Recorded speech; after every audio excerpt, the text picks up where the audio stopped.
Movie की शुरुआत होती है एक छोटे से मिनिएचर आर्ट के घर को दिखाते हुए, जिसे बहुत ही बारीकी से डिज़ाइन किया गया था। अब हमें इस घर को डिज़ाइन करने वाली एनी को दिखाया जाता है। एनी की फैमिली में उसकी मॉम, हस्बैंड और 2 बच्चे थे, एक बेटा और एक बेटी। आज एनी की मॉम की डेथ हो गई थी और उनके फ्यूनरल के लिए इनके घर बहुत से अनजान लोग आए हुए थे। एनी की बेटी बहुत अजीब थी, देखने में लगता था कि वो अपनी ही दुनिया में खोई रहती है। एनी की मॉम जब फ्यूनरल की स्पीच कर रही थी तो इनके घर आए हुए अनजान लोग भी एनी को बहुत अजीब तरीके से देख रहे थे। एनी का बेटा पीटर भी नॉर्मल नहीं था, वो ड्रग्स लिया करता था और सारा दिन उसका नशे में ही गुजरता था। इनकी पूरी फैमिली में बस एनी के हस्बैंड ही थे जो नॉर्मल थे।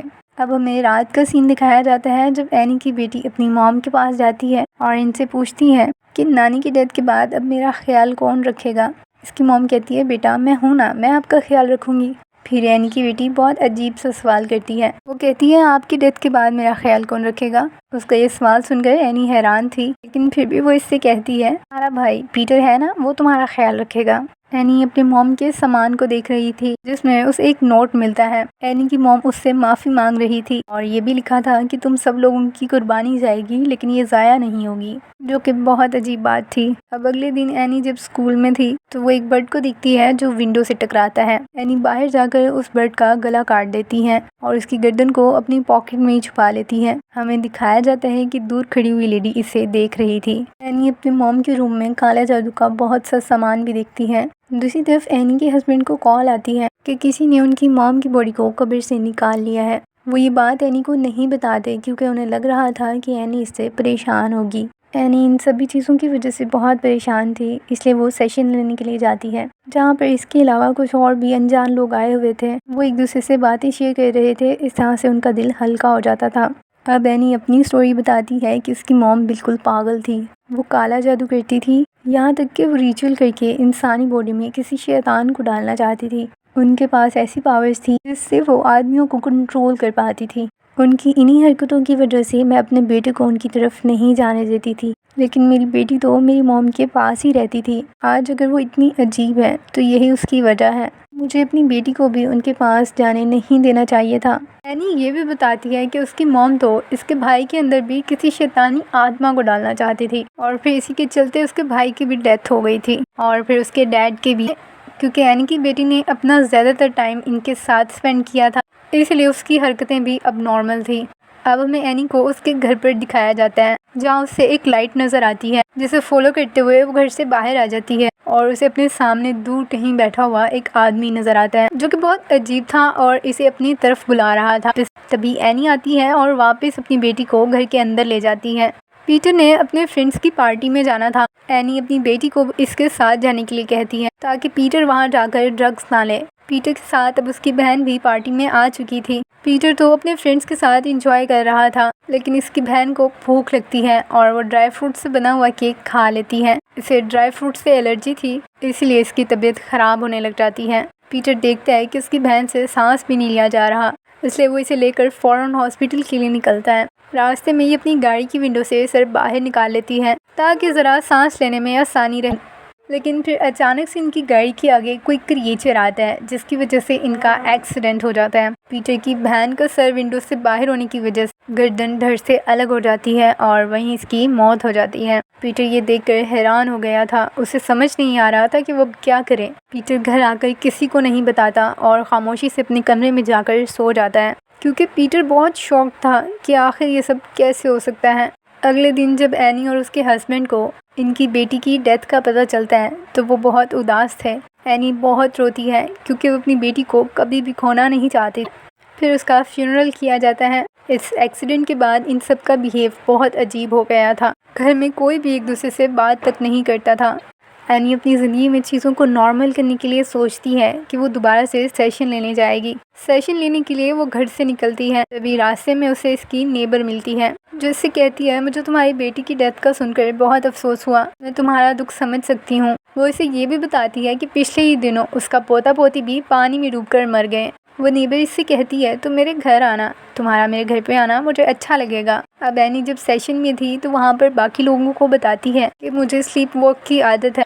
एक रात स्लीप वॉक करने की वजह से मैं अपने बच्चों पर पेट्रोल गिरा रही थी। तब से मेरे बेटे को लगता है कि मैं उसे मारना चाहती हूँ, इसलिए वो मुझसे बात तक नहीं करता। अब एनी घर आ गई थी और हमें दिखाया जाता है कि वो मिनिएचर आर्ट बना रही थी। और अजीब बात तो ये थी कि इसमें वो अपनी बेटी की बॉडी बनाती है। उसके मरने का टाइम जब उसकी बॉडी उसके गर्दन से अलग थी। रात के टाइम जब ये लोग डिनर कर रहे थे तो पीटर और उसकी माँ के दरमियान बहस हो जाती है। पीटर कहता है सारी गलती आपकी है, आपको उस दिन उसे मेरे साथ पार्टी में भेजना ही नहीं चाहिए था। ये बात सुनकर एनी को गुस्सा आता है और फिर वो पीटर से कहती है, मैं जानती हूँ तुमने ही अपनी बहन को जानबूझ कर मार डाला है क्योंकि तुम मुझसे जेलस होते थे। एनी का हस्बैंड इन्हें चुप करवाता है। इस सीन से हमें पता चलता है कि इनके घर का माहौल इस कदर डिस्टर्बिंग हो चुका था कि ये लोग एक दूसरे की छोटी सी बात को भी बर्दाश्त नहीं करते थे।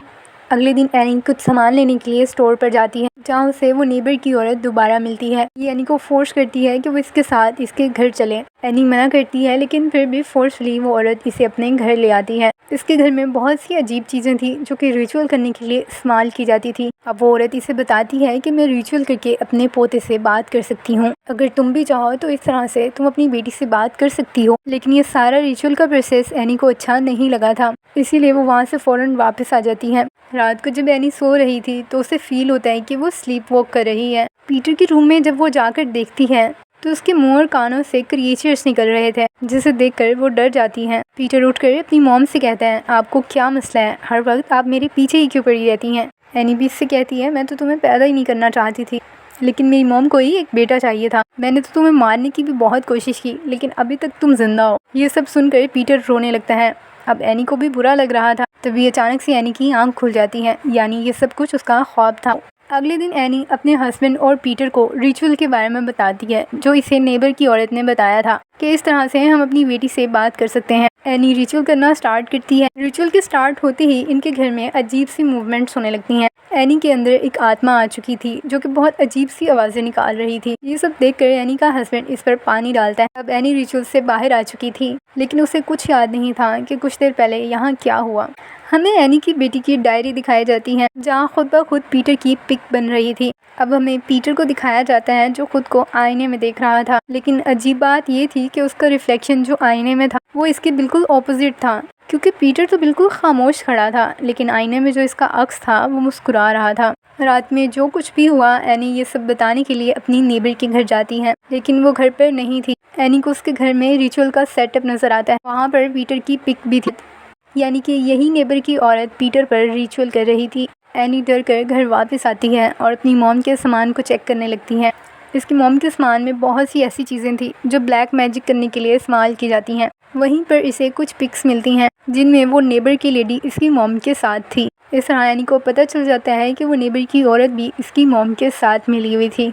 वहाँ पर इसे कुछ बुक्स भी मिलती हैं जिसमें सारी डेमन्स की इन्फॉर्मेशन थी। दरअसल एनी की मॉम और उसके बाकी सभी साथी मिलकर एक शैतान को आज़ाद करना चाहते थे। उस शैतानी आत्मा के लिए इन्हें एक बॉडी चाहिए थी, इसीलिए एनी की मॉम ने पहले अपने ही बेटे पर रिचुअल करना स्टार्ट किए थे ताकि उसकी बॉडी को ये डेमन के लिए इस्तेमाल कर सकें। ये डेमन कोई आम नहीं था बल्कि ये जहन्नुम का किंग माना जाता था। उसे रहने के लिए एक वीक बॉडी चाहिए थी। अपने बेटे की डेथ के बाद एनी की मॉम पीटर पर रिचुअल करना चाहती थी, लेकिन क्योंकि एनी तो पीटर को उसकी मॉम के पास नहीं जाने देती थी, इसलिए उसकी मॉम ने वो सारे रिचुअल्स एनी की बेटी पर किए थे। यही वजह थी कि ये लड़की इतनी अब नॉर्मल है। अब एनी अपनी मॉम के रूम में जाती है जहाँ पर उसे अपनी मॉम की लाश पड़ी हुई मिलती है।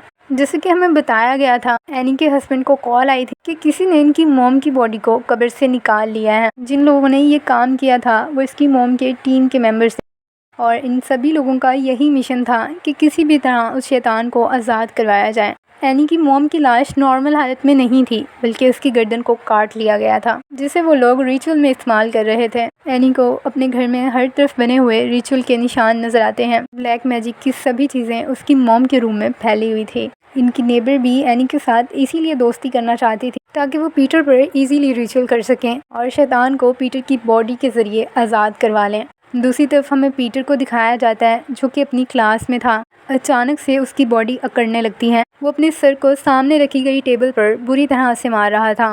पीटर ने खुद को बुरी तरह से जख्मी कर लिया था। क्लास के सभी बच्चे पीटर की ये हालत देखकर डर गए थे। पीटर के डैड को बुलाया जाता है और वो पीटर को लेकर घर वापस आते हैं। घर आने पर एनी उसे बताती है कि ये सब कुछ काले जादू की वजह से हो रहा है जो इनकी मॉम किया करती थी, लेकिन उसके हस्बैंड को एनी की बातों पर यकीन नहीं था।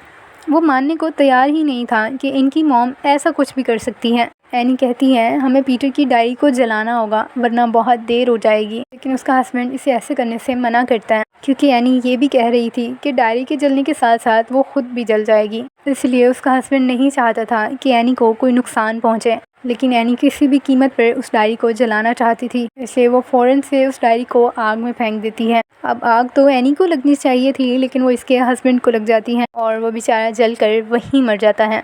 अब अचानक से एनी को कुछ होता है और वो पीटर को मारने के लिए इसकी तरफ दौड़ती है। पीटर खुद को बचाने के लिए रूम में जाकर छुप जाता है जहाँ पर एनी की मॉम की डेड बॉडी पड़ी थी। पीटर को वहाँ और भी बहुत से लोग नजर आते हैं जो कि रिचुअल कर रहे थे।